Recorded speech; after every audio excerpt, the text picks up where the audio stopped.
Yes, both Piku and Pink were in a way a great revelation, I felt. Piku because it brought in a film which had really no story. It was just a relationship between a daughter and a father. And there was a great amount of identification with the daughters of the world, in fact, particularly in India, because many of the daughters who saw the film for the first time invited their parents and their fathers to come along to see it again, because they identified with that relationship.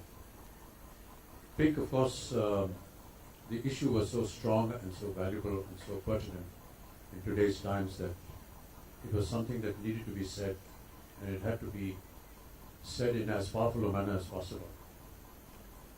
I'm really very grateful to Shuji Sarkar and Anirudh and Ronnie Lyrie for making that film and even thinking about it. And thinking about it not so much in a way to preach the content, but I felt to just touch it very briefly and leave a lasting impression. Devising that last comment of the film, No Means No, was by itself very debatable when we were discussing the script.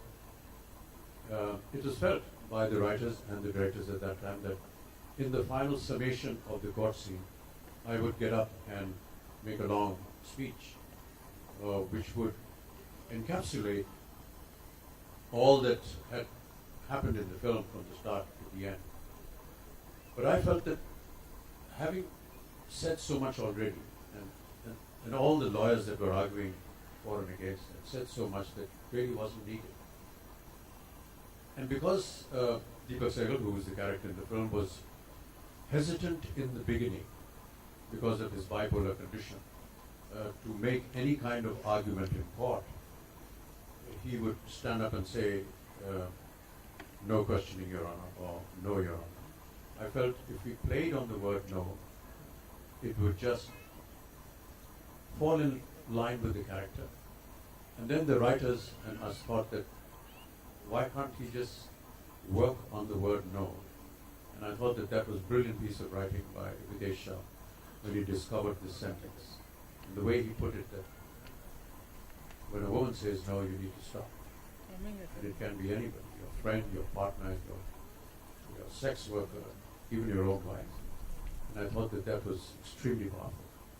And I'm so happy to have been associated with a film of this nature, because in many ways it almost became revolutionary. The tagline became the tagline of the nation. And in some of our interviews that we did during the promotion of the film with the media, there were at least two instances where the lady interviewer actually broke down in tears while she was interviewing us. That's how it affected many people and many women. We still have a long way to go, and we hear of some incredibly hideous incidents that keep happening in our country. And I do pray and hope that they stop. And I do hope and pray that films like Pink will bring in some sense into these terrible incidents that keep happening. It's been 47 years and you're still facing the outlines. How are you feeling? What are the changes you see on the sets, off the sets, in the audience? Yeah, a couple of technical things have changed. There's no longer film, so I don't know whether we should start referring to the industry as a film industry, because we're not using film anymore. It's all digital. That's the difference. With that difference, a lot of the making procedure has changed.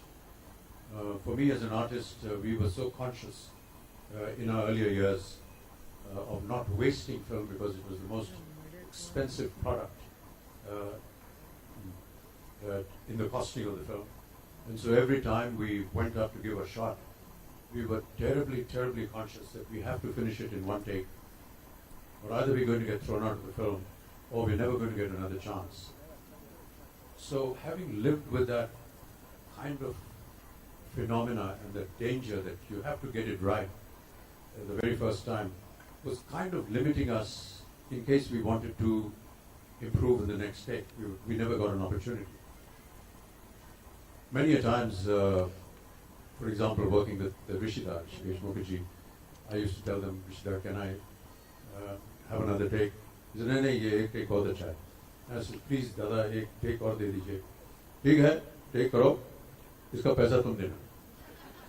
So these are some of the limitations that we lived with. But now it's digital. The camera doesn't stop, and the producer doesn't care if it doesn't stop because it's just limitless. And we use this to great effect in the film Pink, and I keep referring to that because the entire courtroom scene was shot with 7 digital cameras. And there were, 20, 30 pages of scenes that just went on endlessly without stopping or without cutting. But each camera was catching some character, some actor that was involved in the scene. So it's not like you went, said your lines, and then went back to your vanity van or your makeup room and didn't bother about what was happening.